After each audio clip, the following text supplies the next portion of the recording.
ସୁରେନ୍ଦ୍ର ସେଠୀ କାଉରିଆ ସଂଘର ପରିବାର ମାନେ ଶ୍ରାବଣ ମାସରେ ସବୁ କାଉରିଆ ଭାଇ ଭଉଣୀ ମାନେ ବା ଉପବାସ କରିଥାନ୍ତି। ତେଣୁ ହେଲା ବହୁତ ଦୂରରୁ ପାଣି ନେଇକି ଆସୁଛନ୍ତି ପାଣି ଢାଳିବା ପାଇଁ ଶିବ ମନ୍ଦିରରେ ମାନେ ସୁବର୍ଣ୍ଣରେଖାରୁ। ତେଣୁ ହେଲା ଆମେ ସବୁ ସଂଘ ଭାଇମାନେ ଭାବିଲୁ ଯେ ଏଠି ଗୋଟେ ଅନୁଷ୍ଠାନ କରିକି ଏଇଠି ବସିବୁ, ତାଙ୍କର ସେବା ଟିକେ କରିବୁ।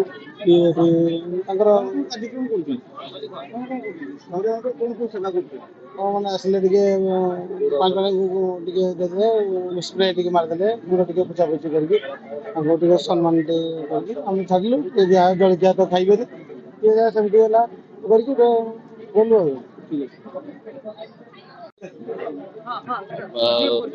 ରମେଶ ଚନ୍ଦ୍ର ବେହେରା, ସାକିନ ବାରମାଳିଆ। ସଂଗଠନ ପକ୍ଷରୁ ଯୋଉ କାର୍ଯ୍ୟକ୍ରମ ହାତକୁ ନିଆଯାଇଛି ଆମେ କେମିତି ଆମର ସୁରେନ୍ଦ୍ର ସେଠୀ ଯେ ପୁନା, ସେ ମୋର ସାନ ଭାଇ ସଦସ୍ୟ। ସେ ଆଜି ଏଭଳିଆ ଧାର୍ମିକ ଅନୁଷ୍ଠାନ କାଉଡ଼ିଆ ମାନଙ୍କ ପାଇଁ ଯେଉଁ ଇଏ କରିଛି, ମୋ ମନ ବହୁତ ଖୁସି। ମୁଁ ତାର ଉତ୍ତରୋତ୍ତର ଉନ୍ନତି କାମନା କରୁଛି। ଆହୁରି ଯେତେ ଆଗକୁ ଯିବା କଥା ଯାଉ, ସବୁ ପ୍ରକାର ଆଶୀର୍ବାଦ ମୋର ରହିବ।